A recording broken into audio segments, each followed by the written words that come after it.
சிவாய நமஹா. முப்போதும் திருமேனி தீண்டும் ஆதிசைவர்கள் குலத்தில் சுந்தரமூர்த்தி சுவாமிகளினுடைய வழிவழி தோன்றல் அடியாருக்கு அடியேன் திருவான்மையூர் சந்தோஷ் திருமேனி சிவாச்சாரியார் நம்ம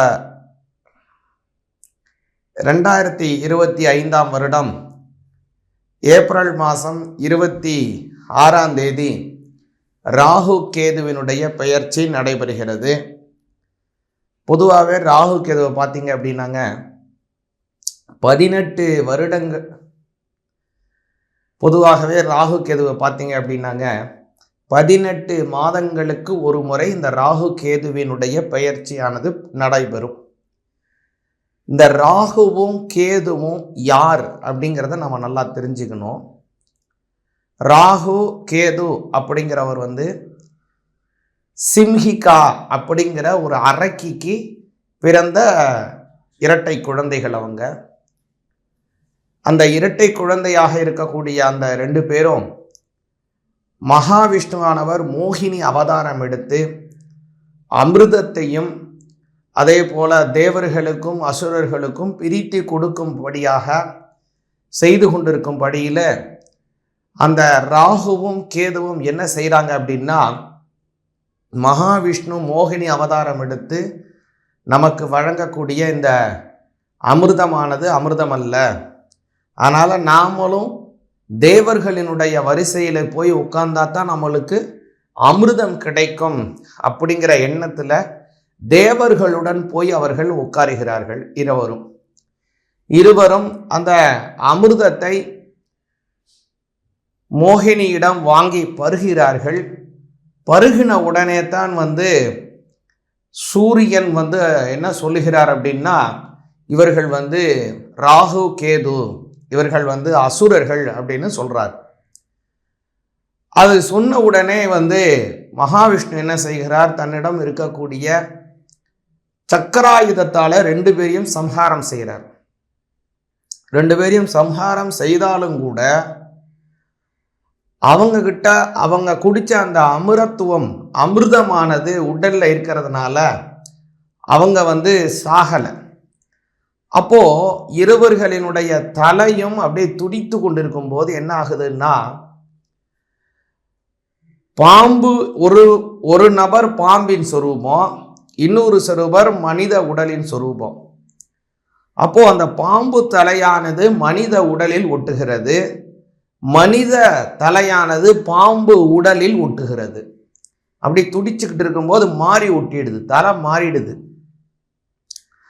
அப்படி தலை மாறி ஒட்டும் போது என்ன ஆகுதுன்னா, அவர்கள் குடித்த அமிர்தமானது அவங்களுக்கு சாகா வரத்தை உண்டு பண்ணி மறுபடியும் அவர்களுக்கு புனர்ஜென்மத்தை வழங்குகிறது. அதனால தான் பார்த்தோம் அப்படின்னா, ராகுக்கு தலை இருக்கும், ஆனால் உடல் பார்த்தீங்க அப்படின்னா பாம்பு உடல் இருக்கும். கேதுவுக்கு பார்த்தோம்னா பாம்பு தலை இருக்கும், மனித உடல் இருக்கும். நவகிரகத்தில் இந்த ராகுவும் கேதுவும் மிக மிக முக்கியமான கிரகங்கள். ஒவ்வொரு நாளுக்கும் இந்த மாதிரி கிரகத்தில் அந்த சூரியனுக்கும் ஒவ்வொரு நாள் இருக்கிற மாதிரி ராகுவுக்கும் கேதுவுக்கும் நாட்கள் இருக்கிறது. எப்படின்னா, அதில் வரக்கூடிய ராகு காலம் யமகண்டம் அப்படிங்கிறது தான் அவங்களுக்குள்ளான காலம். எப்படின்னு ராகு கேதுங்கிறது ஒரு முக்கியமான கிரகம். இப்போ இந்த ராகு கேதுவினுடைய பெயர்ச்சி ஏப்ரல் மாதம் 26 2025 அதுலேருந்து செப்டம்பர் மாதம் 9 செப்டம்பர் மாதம் 11 2026 வரைக்கும் ராகு கேது அதே இடத்துல இருந்து, கேது பகவான் சிம்மத்திலையும் ராகு பகவான் கும்பத்திலையும் இருந்து அனுக்கிரகம், அதனால் பலாபலன்கள் நமக்கு எப்படி கிடைக்குது அப்படிங்கிறத தெளிவாக பார்ப்போம். ரிஷபராசிக்கு உண்டான பலனை கொஞ்சம் விரிவாக பார்ப்போம். இந்த ராகு கேதுனால எப்படி நம்மளுக்கு பலன் தரார் அப்படின்னு. பொதுவாகவே ராகு பகவான் பார்த்திங்கன்னா ரிஷப ராசிக்கு இப்போ பகைஸ்தானத்திற்கு வராருங்க. கேதுவும் பகைஸ்தானத்துக்கு தான் வராரு. இப்போ ராகு கேதுவனுடைய அமைப்பு ஒரு இடத்துல இருந்தாருன்னா சம சப்தமத்தில் கேது இருப்பார், ராகு பகவானும் கேது பகவான் ஒன்று உச்சத்தில் இருந்தால் ஒன்று நீச்சம், அல்லது ஒன்று பகையில் இருந்தால் நட்பு, அல்லது நட்புல இருந்தால் ரெண்டுமே நட்பு, இப்படி தான் இருக்கும். ஆனால் இந்த கும்பராசியில் இருக்கக்கூடிய ராகுவும் அதே போல் சிம்ம ராசியில் இருக்கக்கூடிய கேதுவும் பகை வீடு, இது ரெண்டுமே பகை. இப்போ இதனால ரிஷபராசி ஆகிய உங்களுக்கு என்ன ஒரு அமைப்புங்கிறத கொஞ்சம் தெளிவாக பாருங்க. ரிஷபராசிக்கு கேது பகவான் 4ஆம் பாவத்துக்கு 5ஆம் பாவத்திலேருந்து 4ஆம் பாவத்துக்கு வராரு. இந்த 4ஆம் பாவத்திற்கு வரக்கூடிய ஞான மோட்சக்காரகன் ஏற்கனவே இருந்தது 5ஆம் பாவம், இப்போ இருக்கக்கூடியது 4ஆம் பாவம். இது ஒரு பக்கம். அடுத்தது ராகு பகவான் பார்த்தீங்க அப்படின்னா உங்களுடைய 11ஆம் இடத்திற்கு 10ஆம் பாவத்திற்கு வருகிறார். அதனால் என்ன ஒரு அமைப்புங்கிறதை நான் தெளிவாக சொல்கிறேன்.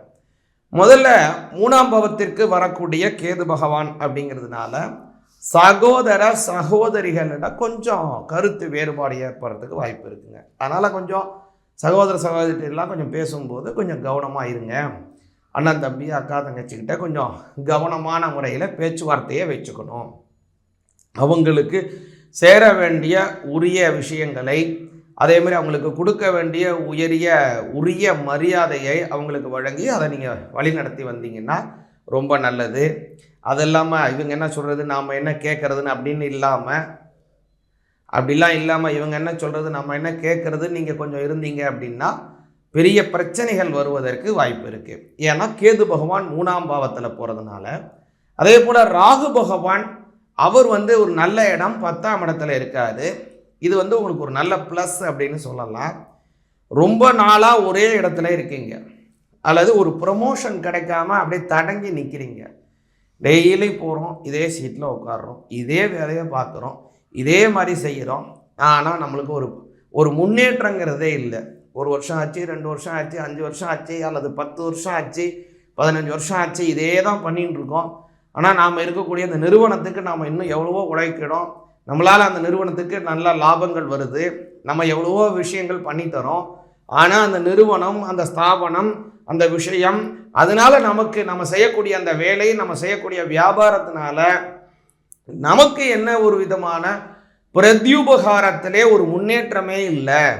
நம்ம செலவுகள் ஏறிக்கிட்டு இருக்கு, ஆனால் வருமானங்கள் அதே மாதிரியே போயிட்டுருக்கு. அப்படி என்று நினைக்கக்கூடிய ரிஷபராசிக்காரங்களுக்கு ஒரு கையில் ஒரு வரப்பிரசாதமாக, ரொம்ப பசியில் இருந்தவனுக்கு தாகம் தீர்க்கும்படியாக, ரொம்ப பசியில் இருக்கிறவனுக்கு தலைவாழை இலை போட்டு வடபாயசம் சாப்பாடு கிடைச்சாப்புல இப்போ ராகு பகவான் 10ஆம் இடத்துல வர்றாரு.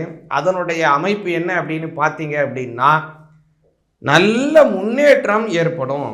ஏன்னா ஜீவனஸ்தானங்க 10ல் பாவியாவது இருக்கணும்னு சொல்லுவாங்க. அந்த பாவியாக இருந்தாலும் ஒரு நல்லதை செய்வார். ராகுவே வந்துட்டார், ராகு பகை வீட்டில் வரார், அது அடுத்த விஷயம். ஆனால் அந்த 10ஆம் இடத்துல ஜீவனத்தை ஒரு உறுதி செஞ்சவே வேணும். ஆக ஜீவனஸ்தானத்தை வலிமையானாலே ஒருவனுக்கு வாழ்க்கையில் முன்னேற்றம் ஏற்படும். இன்றைய தினம் எனக்கு பசிக்குது, அதுக்கு சாப்பாடு கிடைச்சி அதை நான் சாப்பிட்ட பிறகு தான் என் வாழ்க்கையை நான் எப்படி முன்னேற்ற முடியும்னே நான் யோசிக்க முடியும்.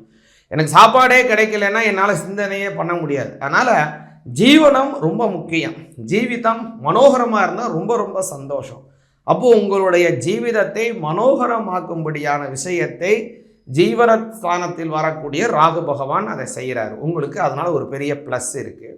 கேது பகவான் 4ஆம் பாவத்திற்கு வரக்கூடிய கேது பகவான் பார்த்தீங்க அப்படின்னா உங்களுடைய சகோதர சகோதரியிடம் சில கருத்து வேறுபாடு ஏற்படுறதுக்கு வாய்ப்பு இருக்குது. அதே மாதிரி உங்களிடம் இருக்கக்கூடிய சில வஸ்துக்கள் விற்பனை செய்யாமல் இருக்கீங்க. ரொம்ப நாளாக என்னுடைய வீடு இருக்குது, விற்பனை பண்ண முடியாமல் இருக்குது, அல்லது என்கிட்ட இந்த மாதிரி ஒரு சொத்து இருக்குது, இல்லை இந்த மாதிரி என்கிட்ட ஒரு பெரிய கௌரவமான ஒரு செயல் இருக்குது, அந்த மாதிரி இதை நான் விற்பனை பண்ணணும் அப்படின்னு நினச்சிங்கன்னா இந்த ராகு பகவான் கேது பகவான் 4ஆம் பாவத்தில் இருக்கக்கூடிய அமைப்பில் நல்லபடியான விற்பனைகள் ஏற்படும். அது மட்டும் இல்லை, அதன் மூலமாக உங்களுக்கு லாபமும் ஏற்படும். உங்களுடைய சொத்துக்கள் ஒரு நல்ல இடத்துல விற்பனை அடைவதற்கான வாய்ப்புகள் இது உருவாகுது. அவருடைய பார்வை பார்த்தோம் அப்படின்னா 3ஆம் பார்வை அவருக்கு விசேஷமானது. அந்த 3ஆம் பார்வை உங்களுடைய 6ஆம் பாவத்தை பார்க்குறாரு. அதனால் சில உடல் உபாதைகள் ஏற்பட்டு உங்களுக்கு மறையும். அப்புறம் அவருடைய 11ஆம் பார்வை உங்களுடைய 2ஆம் பாவத்தை பார்க்குறாரு. அந்த 2ஆம் பாவத்தை பார்க்கறது உங்களுக்கு நல்லது. ஏன்னா உங்களுடைய தன தானிய ஸ்தான அபிவிருத்திகள் ஏற்படும். அதனால் உங்களுக்கு என்ன விஷயம் நல்லது அப்படின்னு பார்த்தீங்கன்னா, தனஸ்தானம் உங்களுடைய வரவுகள் பொருளாதார நிலைகளில் உயர்வு அடைவீங்க. அதனால் ஒரு நல்ல பலனை கேது பகவானுடைய பார்வை தருது. அதே போல ராகுவினுடைய பார்வை 3ஆம் பார்வை ரொம்ப விசேஷ பார்வை. அது உங்களுடைய 12ஆம் வீட்டை பார்க்கின்றபடியினாலே யார்கிட்டையாவது பணம் கொடுத்து வாங்குறதுல ரொம்ப நாளாக தேக்க நிலை இருக்கு. யாரோ உங்கள்கிட்ட கடன் வாங்கினாங்க, அல்லது ஏதோ ஃபைனான்ஸ் தராங்கன்னு வாங்குறாங்க, இல்லை ஏதோ வட்டிக்கு தராங்கன்னு நீங்கள் வாங்குறீங்க, இல்லை நீங்கள் கொடுக்குறீங்க. ஆனால் அதுலேருந்து உங்களுக்கு திரும்பி பணமே வரல, அல்லது ஏதோ ஒரு பிரதியுபகாரமே வராமல் இருக்கு, ஒரு வட்டி கூட கொடுக்கல. அப்படி ஒரு சூழ்நிலை இருந்தால் ராகு இப்போ மாறி 3ஆம் பார்வையாக உங்களுடைய 12ஆம் பாவத்தை பார்க்கறதுனால ஒரு பைசா பாக்கி இல்லாமல் கொடுக்க வேண்டியமா உங்கள்கிட்ட கொடுத்து முடிப்பாங்க. அது மாதிரியான சூழ்நிலையை ராகு உருவாக்குவார். அப்புறம் அவர் 11ஆம் பார்வையாக முக்கியமாக பார்த்தோம் அப்படின்னா உங்களுடைய அஷ்டமஸ்தானத்தை பார்க்கிறார். அதனால் கொஞ்சம் மன கஷ்டங்கள் ஏற்பட்டு மறையும். அதுக்கு ஒன்றும் கவலைப்பட வேண்டிய அவசியம் இல்லை. ரிஷப ராசிக்காரங்க முக்கியமாக குலதெய்வ வழிபாடு மிக அவசியமாக செய்யணுங்க. குலதெய்வத்துக்கு ஒரு வருடத்துக்கு ஒரு முறையாவது போய் சாமியை கும்பிட்டு பொங்கல் வச்சு வழிபாடு செஞ்சு சுவாமிக்கு உண்டான பூஜைகளை எந்த விதமான குறைபாடுகளும் இல்லாமல் செய்து வருவதற்கு என்ன செய்யணுமோ அதை செய்யணும். வருஷத்துக்கு ஒரு முறை போயிட்டு வரணும். அப்புறம் முக்கியமாக ரிஷபராசிக்காரங்க இந்த ராகு கேதுவனுடைய பெயர்ச்சியினால மகாலட்சுமியை கும்பிடுங்க. எப்படி கும்பிடணும்னா, வெள்ளிக்கிழமை மகாலட்சுமிக்கு ரொம்ப சிறப்பான நாள் என்னன்னு கேட்டிங்கன்னா வெள்ளிக்கிழமை தான். அதனால் வெள்ளிக்கிழமையில் காலை வேலை காலை 6 மணிலேருந்து 7 மணி வரை இருக்க இந்த சமயம் பார்த்தீங்கன்னா 1 மணி நேரம்.